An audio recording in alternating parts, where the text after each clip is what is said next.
alguma dúvida lá e eu passei para ele, tá bom? Aí eu vou comentar Aham. contigo agora. Aí eu chamei uns alunos agora, passei o chamado para uma turma, não sei se vai entrar aluno, mas a gente inicia a aula, não tem problema não, aí eu deixo gravado. Se eles quiserem, eles Beleza. podem assistir, beleza? Então, Léo, a gente vai fazer assim, vamos estar iniciando essa parte de sistema operacional, então a primeira parte aí é essa discussão sobre por quê, né, para que a gente usa, por que a gente tem que usar sistema operacional, qual seria o procedimento, a rotina aí e tal. Algumas coisas para nós está muito claro, pelo menos para você, acho que para o Kaique também, que o sistema operacional precisa, que é ele que controla os programas e tal, mas aí a discussão nossa ela começa a se aprofundar um pouco mais e a gente tem que falar de particularidades dos sistemas operacionais, tá bom?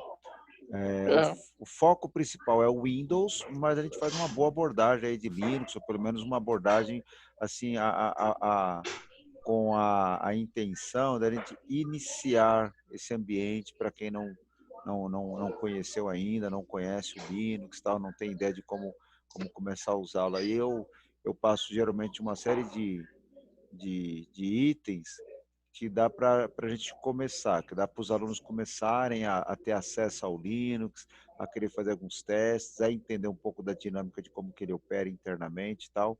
Então, são discussões que a gente faz isso. Não dá para ficar fazendo o tempo todo uma comparação entre o Windows e Linux, porque são formatos de programas diferentes, assim, então não dá para a gente ficar encontrando toda hora sempre assim itens de semelhança que você pode ficar comparando um com o outro, entendeu? Então, isso a gente geralmente não faz, mas a gente vai sim encontrando algumas características que lembram, algumas semelhanças tal, e isso vai muito de cada um, porque vai depender do que você já entende sobre o Windows, né? Ou então o que você entende sobre outros sistemas operacionais, tá? O que geralmente o pessoal entende do Windows é essa parte operacional, né? Usar os programas, configurar o computador numa parte mais básica aí, instalar programas, alguns já conseguem instalar programas, fazer algumas Uhum. configurações, né, no Windows. Então, às vezes a pessoa procura isso também no Linux. Essa já é uma forma que é um pouco diferente de fazer. Então, para quem domina um pouco o Windows nesse sentido, é, e quer comparar e quer achar um paralelo no Linux, tem um pouco de dificuldade, porque ele não é exatamente desse jeito. Ele tem tudo, você também pode configurar, pode personalizar tal, mas é diferente, né? A nível de configuração, inclusive, ele na realidade pode muito mais, permite muito mais aí do que o sistema Windows. E como eu sempre falo, geralmente o Linux ele exige que a pessoa que está estudando, tal, o profissional ou técnico, exige que ele se realmente ele se aprofunde nessa questão de como o computador funciona, como que funcionam as placas, né? De um computador, quando eu falo placa aqui, eu estou falando de memória RAM, de placa-mãe, de Uhum. placas periféricas, tá? E também ele exige muito de dados, né? De sistema, de programas. O Linux trabalha muito com isso, então ele vai exigir que a pessoa ela vai se aprofundando nisso. Aí ela deixa de ser assim um,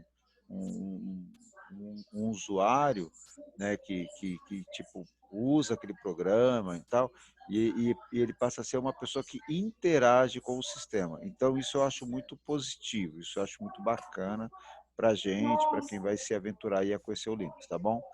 O seu Aham. trabalho está aqui, ó. Vamos dar uma olhada nele. Você fez aqui a parte do kernel, né? Você colocou aqui até algumas questões sobre kernel, tal, que existe três Uhum. tipos, ok? É,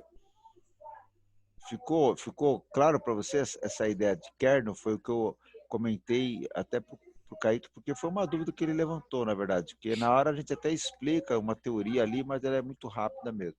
Ficou claro para você Aham. essa ideia do kernel, ok? Sim, sim. Sim, ficou sim. Tá. No vídeo passado eu falei para ele, foi um pouquinho rápido, porque essa dúvida ele levantou no final, tá, Leonardo? Então eu falei para ele que o kernel ele tem versão, tá? Na verdade, o kernel é um programa, tá? Ou um conjunto de programas, porque a gente fala kernel, mas são vários arquivos, né? São vários programas que vão cuidar do hardware, né? Aham. Vai cuidar do funcionamento do computador, do reconhecimento das placas, dos seus endereços, da troca de dados entre elas. Então, o kernel ele vai trabalhar num nível muito bruto, a nível de sistema, a nível de computador, ou seja, ele vai se comunicar diretamente com a placa, com os programas, com os dispositivos da placa. Então, assim, na verdade, o kernel é um conjunto de programas, né? São N arquivos, e ele tem versão, tá? Então, assim, de tempos em tempos, esse kernel ele é atualizado, né? Ele sofre alguma alteração.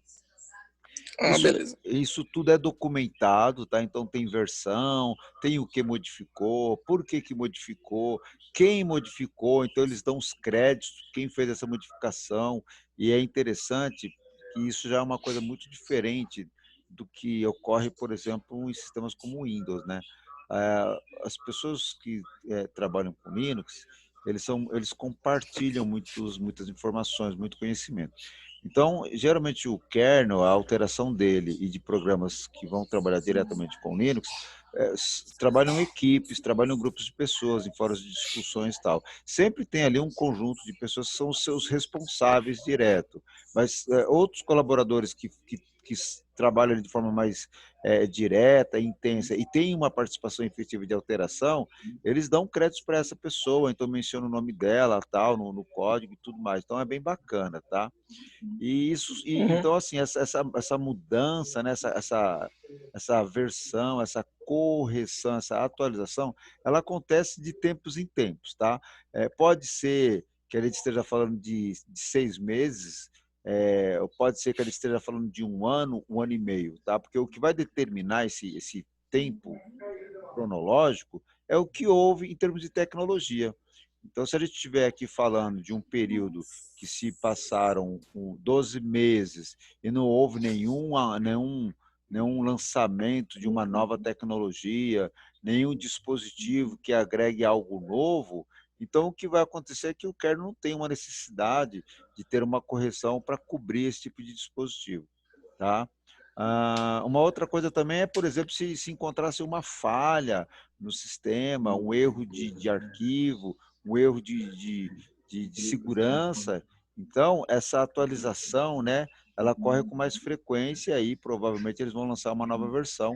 Então, é algo muito imediato. Então, isso é muito relativo, mas o que a gente pode determinar é que, de tempos em tempos, a gente tem sim uma atualização. O bacana disso aqui é essa parte que eu comentei com o Kaique. A, o lançamento de uma nova versão, claro que ela vai implicar que uma distribuição Linux vai contar com uma versão do kernel, geralmente mais recente, que foi testada e tal. Mas essa distribuição, ela pode trabalhar com uma versão que seja diferente, tá? Então, que seja diferente de um kernel, de uma outra distribuição. Então, para a gente dar nome aqui, vamos supor que eu estivesse falando do Ubuntu aqui, ó, e o Ubuntu usa uma versão X do kernel, tá? E aqui eu falo de uma distribuição Debian. O Debian ele vai utilizar uma outra distribuição ou mais recente, tá? Ou mais recente. E por que isso? Por conta do grupo de pessoas que desenvolve o Debian, eles têm lá um trabalho deles, eles têm a equipe deles, eles têm a necessidade deles de se usar uma versão do kernel mais nova ou não. Então, assim, naturalmente, todos vão, ao longo do tempo, correr para as atualizações mais novas. Mas isso não é uma coisa assim obrigatória ou automática. O mais importante Uhum. é que o sistema funcione, o mais importante é que ele seja seguro, tá bom? E outra coisa interessante é assim, ó, a distribuição, ela tem versão também, né? Então, eu vou abrir aqui o Button já já para você, você vai ver que eu vou estar ainda com a versão que não é tão nova, que é a versão 14. Então, já tem a versão 14, já tem a 15, 16. Então, assim, as distribuições, elas também têm versão. Então, kernel tem versão e distribuição também tem versão, ok? Uhum. Pode distribuições usarem as mesmas versões do kernel sem nenhum problema, não há nenhum problema com relação a isso, tá bom?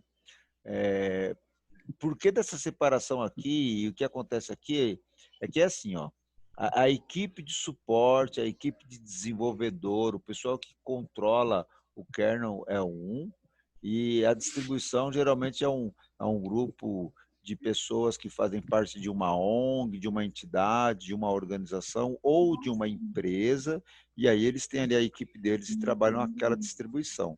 Então, essa relação ela é normal e essa relação aqui ela é saudável entre esses dois grupos separados, né? A troca de informação, a troca de conhecimento deles, assim, é constante e é comum, tá bom? Eu separei aqui algumas imagens para deixar claro para a gente essa questão de kernel. Só que à medida que a gente vai estudando isso, Leonardo, a gente vai entrando em detalhes, entendeu? A gente vai desmiuçando aí e tendo acesso a conhecimentos, a informações que no primeiro momento não nos foi passado, a gente não sabia, tá bom? Então essa imagem que eu estou te mostrando é justamente para deixar claro que isso aqui é uma imagem assim básica, tá bom? Uhum. Geral para a gente ter uma visão, né, do que nós estamos falando, mas que na verdade eu vou me aprofundar um pouquinho mais, você vai perceber que ela começa a mostrar outros detalhes. Então essa parte aqui é uma parte que a gente conhece, né? Ou seja, a gente tem a parte física, né, do computador, entendeu? Que são vários tipos de placas, são vários tipos de tecnologia, funções diferentes, né? Esse é o estudo que nós fazemos no nosso curso. Então, quando eu falo no nosso curso, chega uma hora, quando eu falo, por exemplo, HD no nosso curso, disco rígido, eu não tem mais sentido eu ficar explicando para os alunos, né, o que é um HD, para que serve e tal. Uhum. Né, no nosso curso, quando a gente fala, por exemplo, olha, memória ROM, ou que seja a placa de vídeo também, não tem problema. Quando eu falo slot da placa de vídeo, nós estudamos isso, ou nós vamos estudar isso e tal. Então, chega uma hora que essa parte do hardware, para nós, ela vai se tornando algo que a gente entende, algo que é comum, tá? Isso porque nós estamos estudando, claro, tá? Uhum. A área de aplicativos é a outra parte que a gente conhece, né? Então, o que seriam os aplicativos?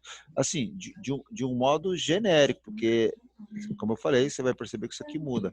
Os aplicativos, né, as aplicações, tal, é o que a gente usa, né? São os programas, ou é navegador, ou são editores, são jogos, tá bom? Mas tem um grau aí de como isso funciona.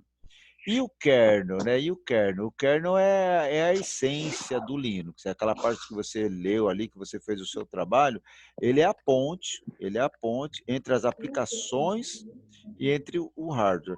Essas aplicações aqui que está em inglês, applications aqui, Leonardo, ela é um applications num sentido muito amplo, tá bom? Não é no sentido, por exemplo, quando a gente fala app, né? Ah, eu vou instalar um app no meu smartphone, tá bom? Vou instalar um aplicativo. Não, essas aplicações, elas são as diversas, tá? Por isso que tem, que eu estou falando para você, que essa é uma imagem, assim, de uma visão ampla, tá? Agora, Leonardo, eu estou trazendo aqui para você uma imagem, espero que depois o Caio, Cauã, ele assista, o Kaique, ele assista essa aula, porque vai fechar aí com as dúvidas que ele tinha. Agora eu estou mostrando para Uhum. você duas imagens, Leonardo, que é assim, ó. Uma é o kernel, que você falou, que é esse aqui, ó. O que é o kernel? Né? Um conjunto de programas que gerencia, que reconhece o hardware, que configura, que habilita. Essa é o kernel. Tá bom? A gente pode mexer no kernel? É algo assim, exige muito conhecimento, tá bom? Mas o kernel ele é acessível. Assim, mas exige muito conhecimento de quem vai Uhum. operar isso daí, tá bom? Por que que alguém vai mexer no kernel, tá bom? Vou te dar um exemplo, tá? Imagina uma empresa que vai fazer um roteador, né? Uma empresa que vai criar uma fechadura eletrônica, tá? Com recursos de reconhecimento biométrico, coisa desse tipo, e ela quer naquela fechadura um sistema fechado, um programa blindado ali. Então, ela pode fazer isso por intermédio do Linux. O Linux ele dá suporte a isso. Existem distribuições Linux que são programas extremamente enxutos. Então, é uma forma de você fazer isso. Ou seja, de você criar dispositivo físico, né, aparelhos, equipamentos, e colocar o Linux para rodar ali, tá, naquele Uhum. aparelho, tá bom? Interessante que quando eu falo isso, aí a gente vai falar assim, mas não pode vender o Linux. Então, a gente não estaria vendendo o Linux, ele está vendendo um aparelho. O Linux a gente apenas entrega ele ali, tá? Ok? Uhum. E aí aqui a gente tem uma visão do Shell. O Shell, no sentido mais amplo aqui, ele é como se fosse uma interface aqui entre o kernel, tá bom? E o usuário, e a pessoa. Então, as pessoas aqui, ou os programas que a pessoa vai usar, a tela que a pessoa vai operar, ela se comunica com o Shell, e o Shell se comunica com o kernel. Então, quando o usuário ele pede para gravar no HD, quando ele pede para imprimir, né, tipo, o usuário ele dá uma ordem para um dispositivo de entrada ou saída, que é o I/O aqui, na realidade o usuário ele faz todo um caminho, né, que é esse caminho que a gente está vendo aí, tá bom? Aqui do lado eu peguei essa imagem porque ela vai mostrar quase que a mesma coisa que a gente tem ali, só que ela aponta agora um pouco mais no sentido do usuário. Ela apresenta ali, ó, os tools e as aplicações, ou seja, então a gente tem o kernel, o shell e aí as ferramentas do usuário. E você vê que aqui ele apresenta numa plataforma Unix, que é o Linux, ele é derivado, né, a herança dele aí vem do sistema Unix, tá bom? E aí você vê que o hardware agora, nessa imagem aqui, né, se a gente for olhar, cadê o hardware, né? E entende-se que tudo isso está funcionando em cima de um hardware, tá? Entende Uhum. que a partir daí funciona em cima de um hardware, tá bom? Então essa é a ideia do Shell. Existem sim vários outros trabalhos, tá? Aqui essa imagem eu trouxe porque ela vai mostrar para nós essa questão novamente do Shell. Você tem a parte da máquina, a parte física, você tem o kernel e tem o shell, que é aquela ponte entre o que a pessoa faz, as aplicações, os trabalhos e a máquina, né? Passa pelo kernel. Eu trouxe essa imagem para você, por quê? Porque não existe um shell, existem vários tipos de shell, tá bom? E por que vários, né, professor? No caso aqui, Leonardo, assim, na informática, né, no mundo da tecnologia, existem várias situações computacionais, entendeu? Então, assim, várias demandas, tá? Então, vamos colocar assim, para um banco, uma grande empresa que tem várias filiais, a estrutura de controle deles, dos equipamentos, dos programas, requer um tipo de aplicação robusta e tal. Então, assim, é criado todo um ambiente para esse tipo de estrutura, tá bom? Vamos pensar, por exemplo, uma solução mobile, tá bom? Uma empresa que vai criar um dispositivo mobile, como se fosse um celular, um smartphone, um dispositivo portátil, e essa empresa quer utilizar a tecnologia Linux, né? Quer usar o sistema Linux. Ela vai ter que usar o kernel, naturalmente, e aí ela vai escolher um shell que atenda à necessidade dela. E aí, se a gente for pesquisar, você vai ver que aí nós vamos encontrar na internet assim, que essa variedade de shell é para atender esses segmentos amplos que a informática ela acaba tendo que cobrir aí, tá bom? É por isso que temos tantos aqui, tá? Mas, no geral, quem opera um consegue também estar operando outros ambientes. Lembrar que o shell aqui nesse caso, Leonardo, é no sentido de ser o cara que vai interpretar o que você está fazendo, os comandos que você digita, os recursos que você está utilizando em termos de sistema, tá bom? E aí a Uhum. gente tem os mais indicados, tá bom? Eu marquei aqui os que a gente geralmente encontra nas distribuições que a gente usa. Então, quando você está usando um Button, você está usando provavelmente um Cell, são esses daqui, ou bar ou SSH, são os mais comuns para os ambientes que a gente opera, tá bom? Agora, eu queria mostrar para você um Linux. Eu abri um Linux aqui e eu também deixei uma apresentação de toda uma estrutura do Linux. Mas como essa apresentação, Leonardo, eu mostrei ela lá no, no outro vídeo, eu não vou passar aqui de novo, tá bom? Porque aí, no Aham. caso, você dá uma olhadinha lá, tá? Beleza. Tá bom? Antes de eu chegar nessa parte aqui, deixa eu só concluir aqui no nosso formulário, que eu queria passar para vocês assim, ó. Quando você está operando o Windows, geralmente o Windows ele é o modo gráfico, né? Geralmente ele te opera janela, instala programa, tal. O Linux ele tem isso, tá? O modo gráfico dele e tal. É um pouco diferente, tá bom? O Linux é um pouco diferente, a gente tem que estudar um pouquinho aí, porque nós temos várias interfaces gráficas para se usar no Linux. Você, inclusive, você pode escolher, tá? Coisa que no Windows você não escolhe, você usa aquela que está lá. E no Linux tem uma forma de operá-lo que é o que nós chamamos de modo terminal, ou no formato, no modo texto dele. É muito comum a gente operar o Linux ali. Tá? Então eu vou fazer um paralelo e mostrar um pouco para você, só para a gente ver uma ideia aqui, como que é isso no Windows e como que é no Linux, tá bom? No Windows, na verdade, os comandos eles ainda existem, Leonardo, mas na verdade isso aqui é mais uma herança do passado, é mais uma herança do famoso MS-DOS. Isso falando do Windows, tá bom? Então esses comandos que eu estou marcando para você aqui, eles funcionam. Esses comandos eles funcionam desde 1983, 82 para cá, que é da época do MS-DOS, desde Uhum. 1980, tá bom? Claro que hoje em dia quase ninguém usa, tá? Mas assim, precisando, eles estão ali e vão funcionar. Você vai encontrar uma ou outra pessoa ainda usando. E além desses que eu coloquei aqui, é claro que tem mais de uma dezena ainda. Como é que a gente usa esses comandos, né? A gente vai no modo terminal do Windows e a gente digita esses comandos. E na hora de digitar, tem uma forma certa de você digitar, escrever esse comando, tá bom? Então, assim, tem alguns que exige que você coloque um parâmetro, um complemento. Aí você tem que colocar esse complemento direitinho. Em outras épocas, Leonardo, nos meus cursos de manutenção de computador e de TI, eu trabalhava aulas e aulas com os alunos sobre isso, entendeu? Mas hoje em dia não, eu apresento os alunos, mostro algumas coisas ali e tal.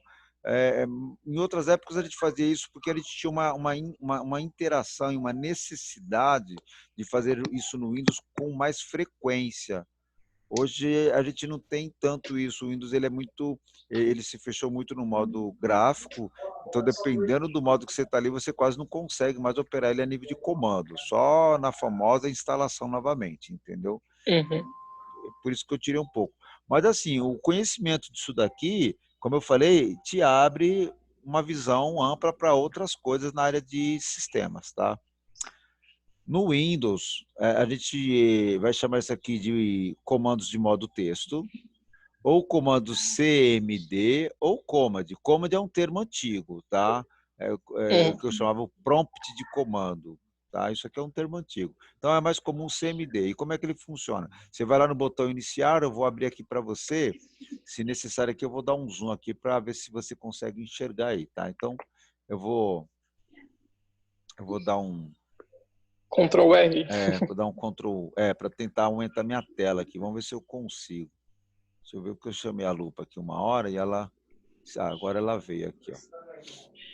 Eu vou dar um zoom para você ver aqui, ó. Então vamos lá. Eu vou aqui no meu Windows, eu vou digitar o CMD. Esse CMD, na verdade, é uma abreviação de Command, tá? Que ele está Aham. programado para entender aqui.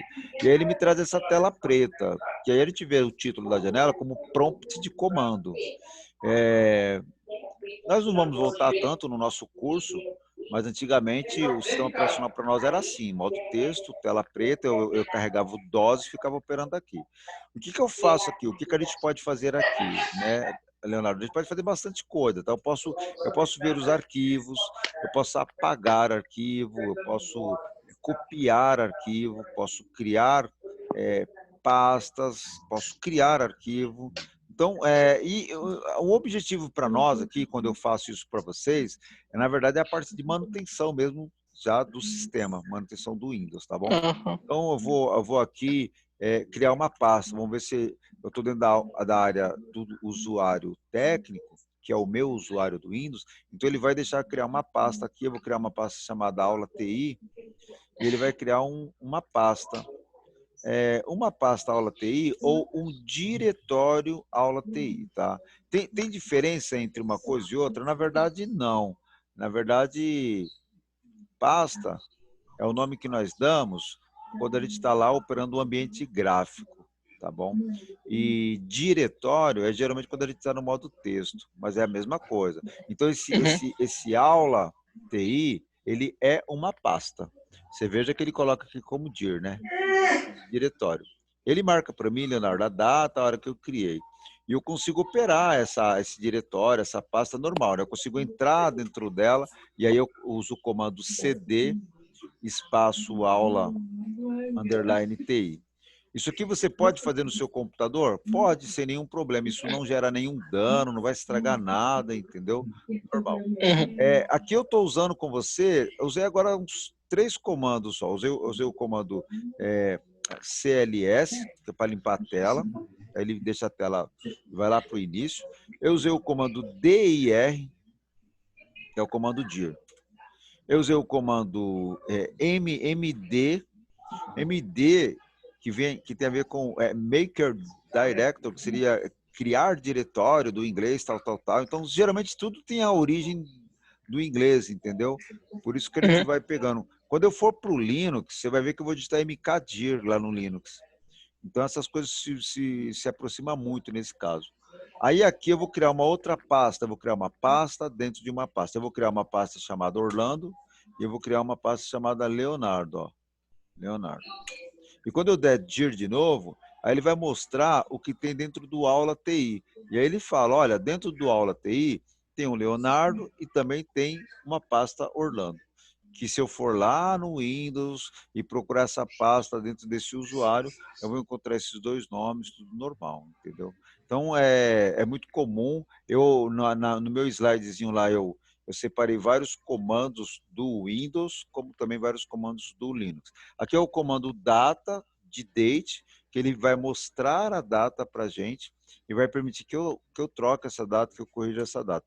Então, assim, existem vários comandos, consigo copiar, consigo criar arquivos, consigo fazer algumas coisas um pouco mais sofisticadas, como, por exemplo, esconder um arquivo, proteger um arquivo e tal. E como abrir arquivo? Eu vou, por exemplo, na pasta Windows para você, ó.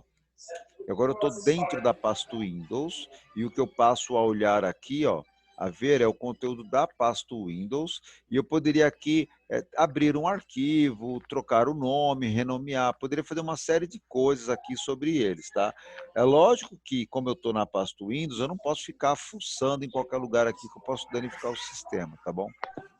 Para voltar para o modo gráfico, Leonardo, eu vou dar o exit, né? O exit aqui, ele vai voltar para o modo gráfico. Então, voltei aqui para a minha tela do Windows. Eu vou abrir rapidamente o Linux aqui para a gente, então, para a gente ver se consegue pelo menos ir no modo terminal Linux, tá bom? Nós vamos usar aí nessa parte, como eu tinha comentado, a máquina virtual para vocês poderem ter esses mesmos ambientes que eu tenho, tá bom? Então, ó, isso aqui é o meu Linux numa máquina virtual, tá? Vou colocar uma senha aqui que eu cadastrei. E ele abriu, Léo. Aqui eu posso operar o Linux normal. Algumas coisas são muito semelhantes, tá? Por exemplo, estou abrindo aqui dele uma planilha. A planilha do Linux ela é igual ao Excel. Inclusive as funções são as mesmas, tal. Eu tenho o navegador Firefox aqui. Se eu abrir o navegador também é igualzinho o Firefox do Windows. Se muda assim são alguns detalhes, tá bom? E tudo que você faz no Windows, em tese, a gente pode fazer aqui. O que a gente não consegue é usar exatamente os mesmos programas e as mesmas versões que estão lá. Tem que ser programas voltados para o ambiente Linux. Então, você vê aqui que eu tenho planilha, consigo fazer contas, consigo fazer cálculo normal aqui. A forma de operar ele é um pouquinho diferente, tá? Aí é questão de a gente se acostumar com ele. Eu vou chamar aqui o modo terminal dele, então deixa eu ver se eu consigo abrir o modo terminal para me digitar alguns comandos rapidinho aqui. Então, eu cliquei nesse botão aqui, como se fosse o botão iniciar dele, que é o search, é o pesquisar. Eu vou digitar terminal e ele vai listar para mim aqui o acesso ao modo terminal. Ó. Então, Shell, modo terminal aqui, eu cliquei nele e ele vai abrir para mim a tela preta.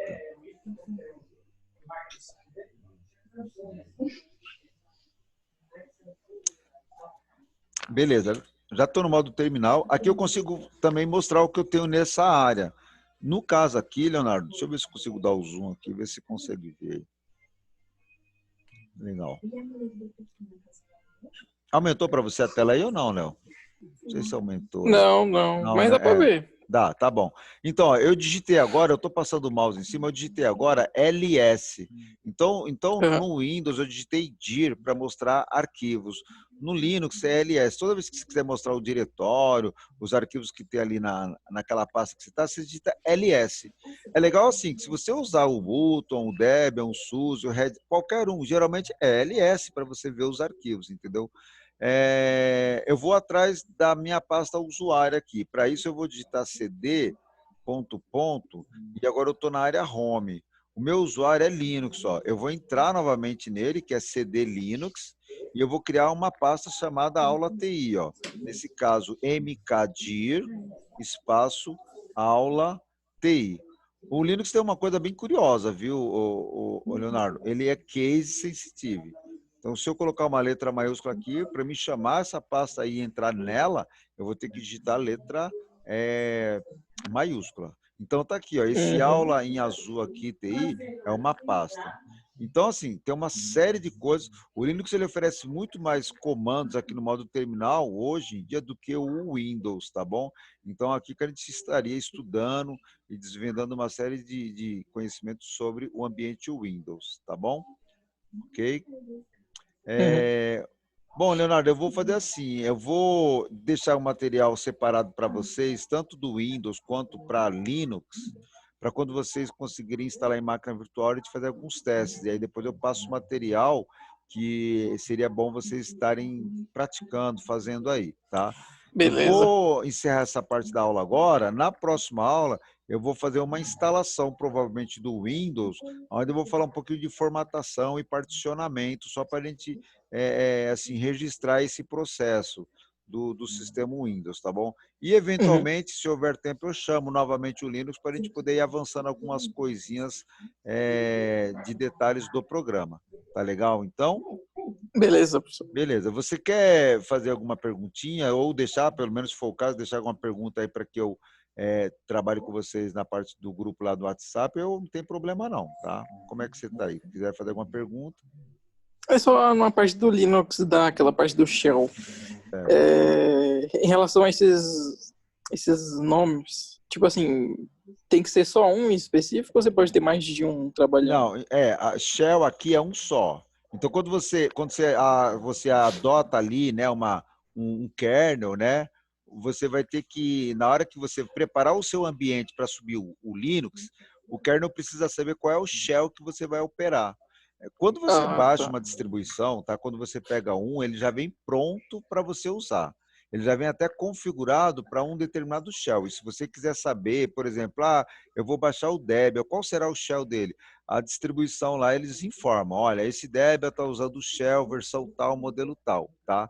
Ah, tá. Algumas distribuições, Leonardo, permite que você mude o shell.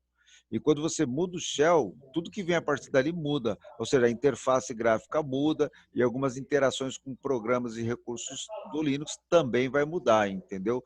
Mas a gente tem todo um caminho de como a gente fazer isso, aonde a gente tem que alterar, qual é o arquivo. Então, isso é bem bacana, que cai naquilo que eu estava falando, de ser algo que vai nos levando para um patamar mais técnico aí nessa área, tá? Mas vem Ah, sim tá, e pode beleza. ser mudado também, tá bom? Aham. Beleza, então, Léo. Vamos ficar por aqui, então. E aí a gente se fala no WhatsApp aí, e eu vou passar uma atividade para você e para o Kaique fazerem para me apresentar na semana que vem, tá bom? Beleza, professor. Ok, então. Boa noite aí. Então, beleza. Obrigado, viu? Obrigado. Boa Até mais. noite. Boa noite.